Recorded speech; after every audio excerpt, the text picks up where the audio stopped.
Hey, y'all, Scott Horton Show. I'm him. Check out the archives at scotthorton.org and at libertarianinstitute.org/Scott Horton Show. And sign up for the podcast feed there as well. All right, so the deal is, man, we're raising money for the Libertarian Institute. It's me, the great Will Grigg, the heroic Sheldon Richman, and the wonderful Jared LaBelle. It's a great little institute we got over there. We are reliably anti-everything libertarians at the Libertarian Institute. I'm the foreign policy guy, Will Grigg, the cops, Sheldon, history, economics, everything. Jared's great on taxes and helping to run the thing.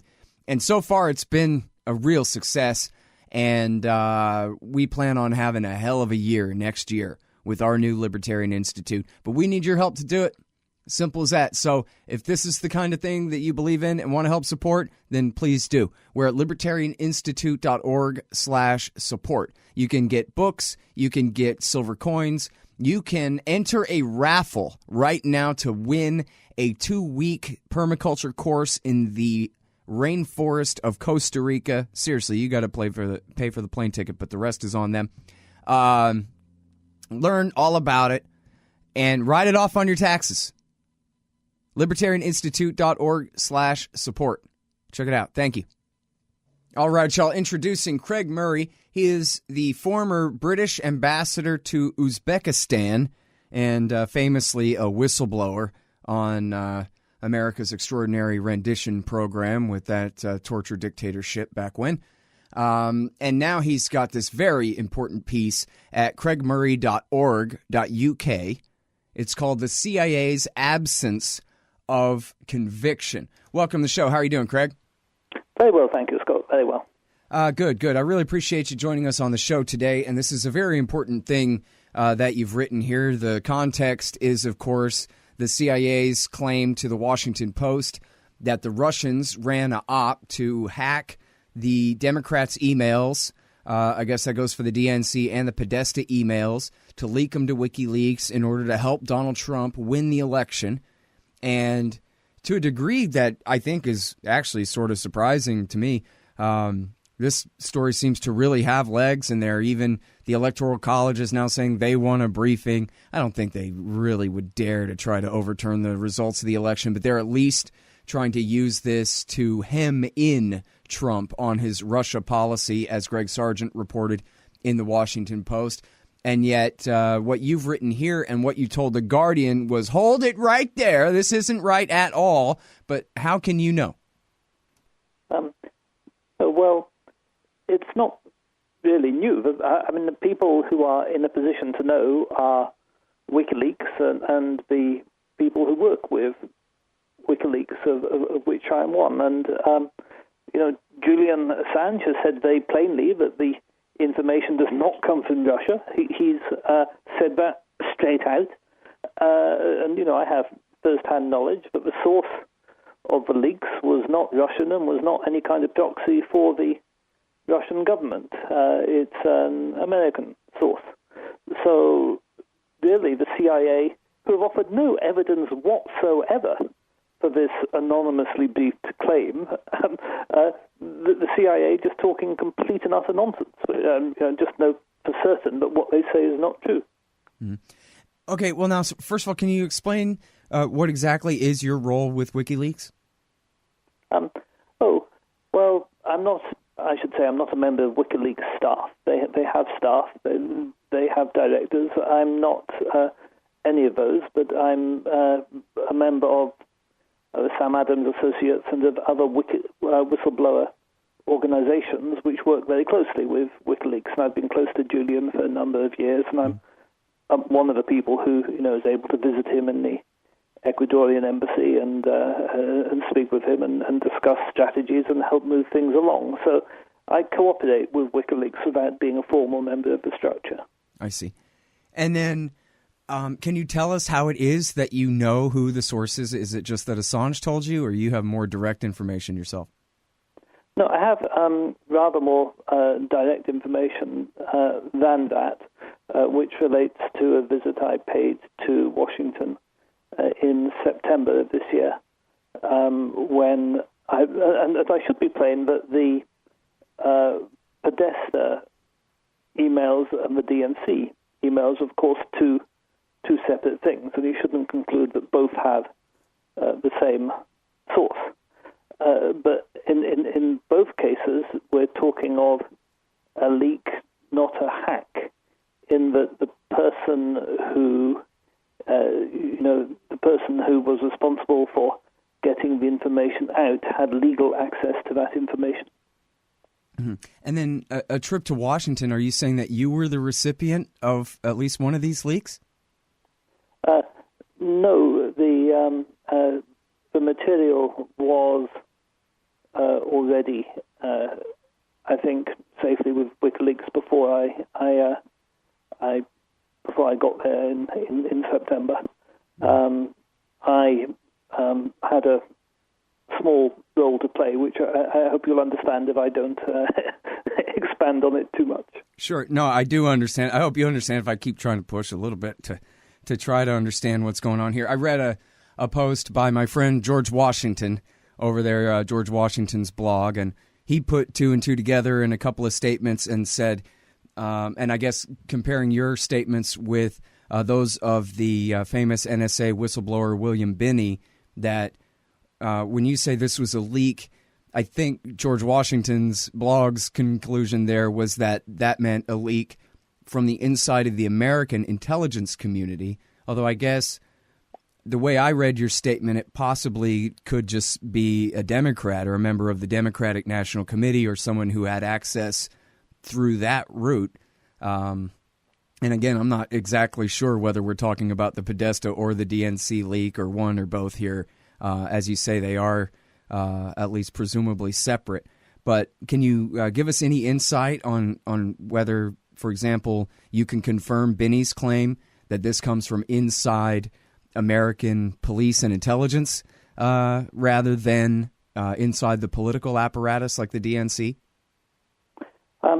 Well, I think, again, the key point to remember in answering that question is that the DNC leak and the Podesta leak are two different things, and the answer is very probably not going to be the same in both cases. I also want you to consider, that John Podesta was a paid lobbyist for the Saudi government. That's open and declared. It's not a secret or a leak in a sense. John Podesta was paid a very substantial sum every month by the Saudi government to lobby for their interest in Washington. And if the American security services were not watching the communications of the Saudi government's paid lobbyist, then the American intelligence services would not be doing their job. And of course, it's also true that the Saudi's lobbyist in Washington, his communications are going to be of interest to a great many other intelligence services as well. Hey, Al Sky here for Rye Guys t-shirts. Rye Guys, that's WRY guys.com. Great, irreverent, thought-provoking t-shirts upholding a pro-freedom perspective. Inspired by such classic humorists as Mark Twain, H.L. Mencken, and Oscar Wilde, they invoke the wit and wisdom of the past to satirize modern myths. These high-quality shirts for men and women look good and feel good, and they make great gifts. Use the coupon code SCOTT for 15% off. Rye Guys t-shirts at ryeguys.com. That's WRY guys.com. Isn't that interesting? So, sorry, I hope I'm not being too annoying here. I'm trying to read between the lines. It sounded like your first answer was, well, maybe one is one and the other's the other, meaning one came from inside the intelligence services and the other maybe came from a political source. And then your allusion, I think, was to, well, geez, the NSA and then must have been looking at what Panetta was doing since he was operating as a registered agent of a foreign power. Is it fair to say that you're saying that the Podesta leak came from inside the intelligence services, NSA, or another agency? Well, I think what I said was certainly compatible with that kind of interpretation, yeah. Thank you very much. You're very polite. I appreciate that. All right. And now, so is it the case that you can say in terms of the DNC leak as well? case, I mean, what I can say to you is that I know what WikiLeaks have. I know what I know from WikiLeaks on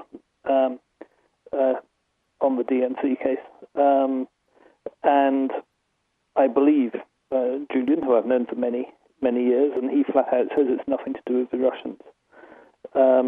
So that's, but I have never, I don't have direct personal access to the source or anything like that. I wouldn't like to pretend that I did. Mm-hmm. But in both of these cases, you're saying that these are leaks from Americans too. I saw this as part of what you said to The Guardian was if these people were acting as Russian agents, they'd be in jail right now. Yeah, exactly. In both cases, they are leaks by Americans. Now, it's perfectly possible that WikiLeaks themselves don't know precisely what is going on. I mean, one thing which I'm sure everybody noticed was that Julian Assange took very close interest in the death of Seth Rich, the Democratic staff member, and WikiLeaks offered a $20,000 reward for information leading to the capture of his killers.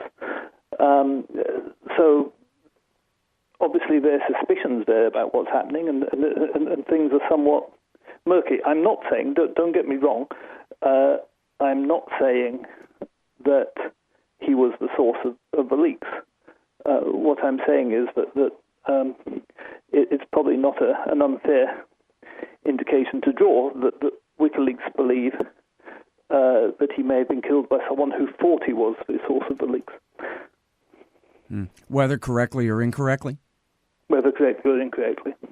But are you saying that Assange says that he is not the source, but that maybe someone mistook him for the source, or he just is not saying either way? No, Assange has not clarified that either way.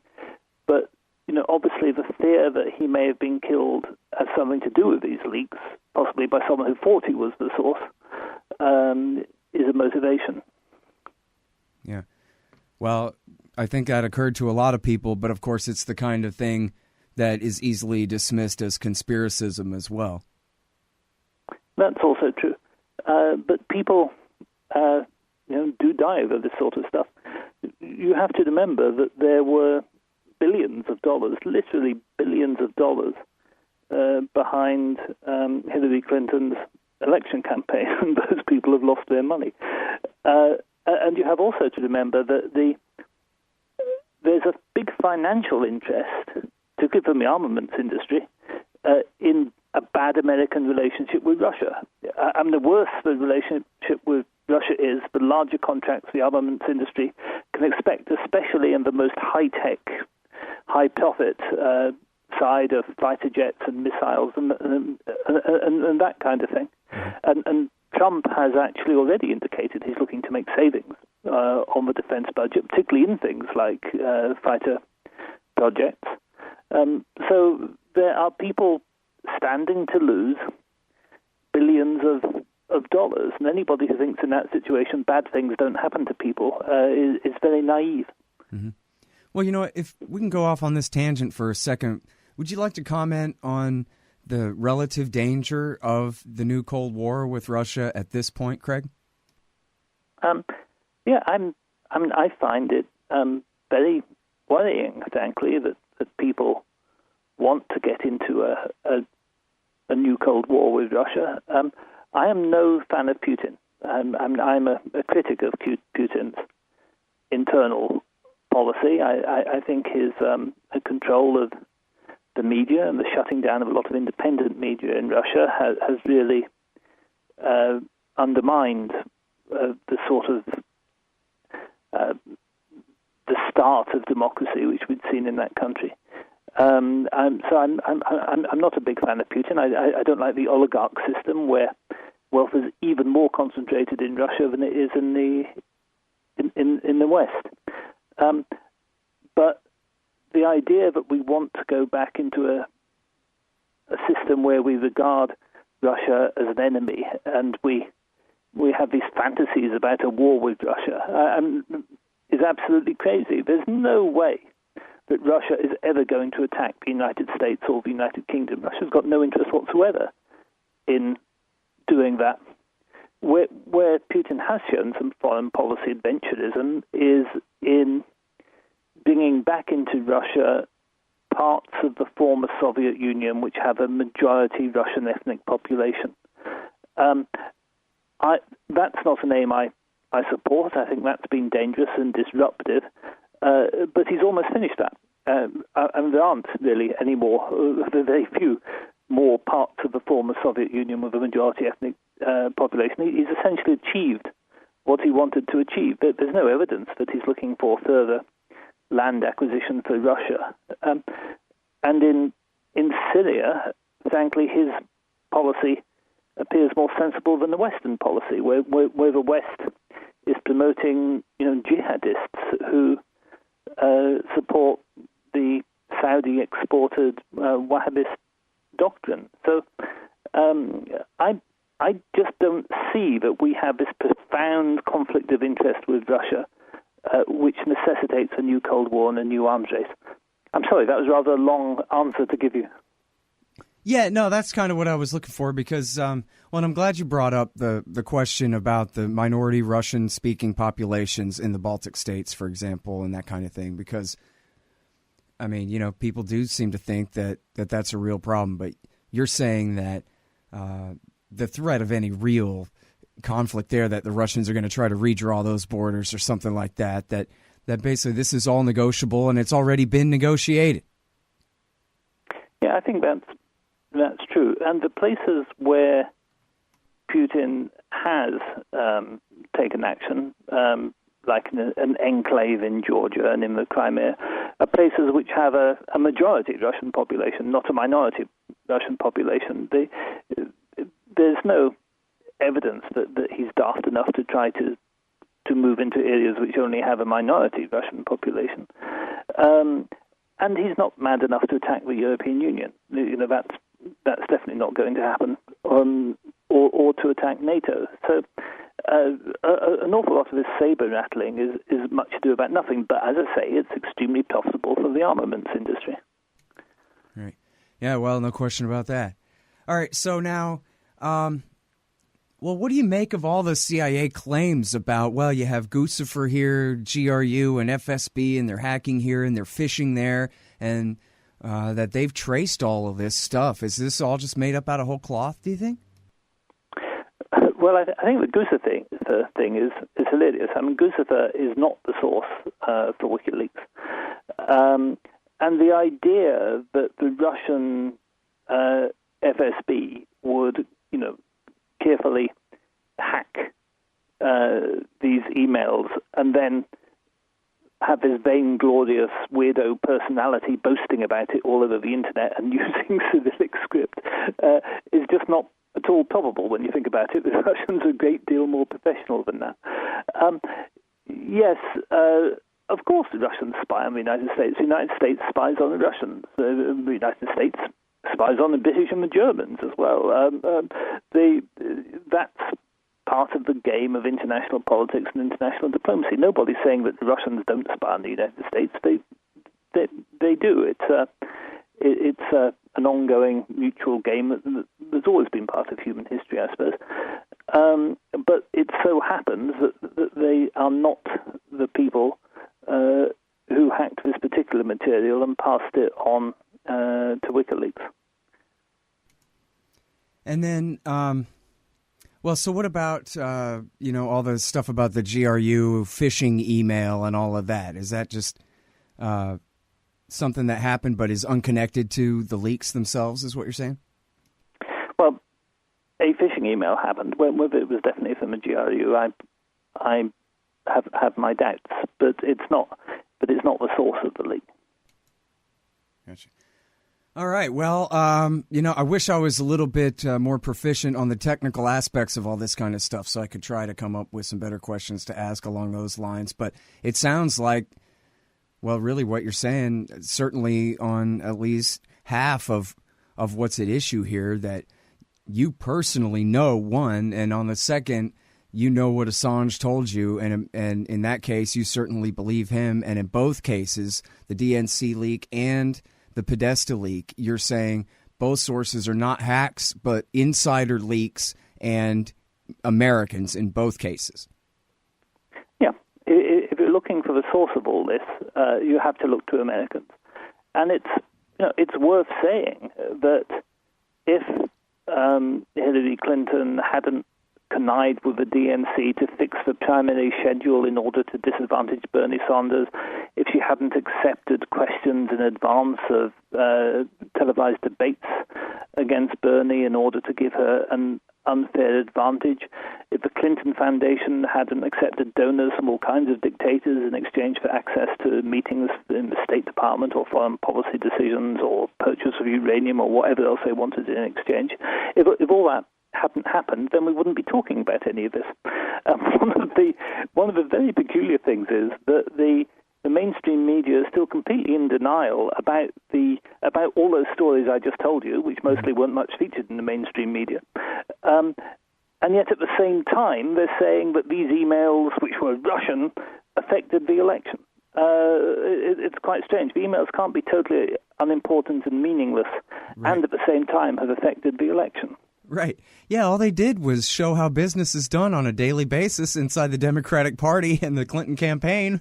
Why would that do anything but help Hillary Clinton's chances, right? Well, exactly. I think lots of people were surprised by, for example, the extent of media collusion, which went beyond, of course, journalists keep up their contacts and that kind of things. But discussing, how to present stories to best political advantage of a political candidate and that kind of thing is out with ethical journalism. I think those emails are an absolutely fascinating glance into the way politics operates in Washington. I think it's not very pretty.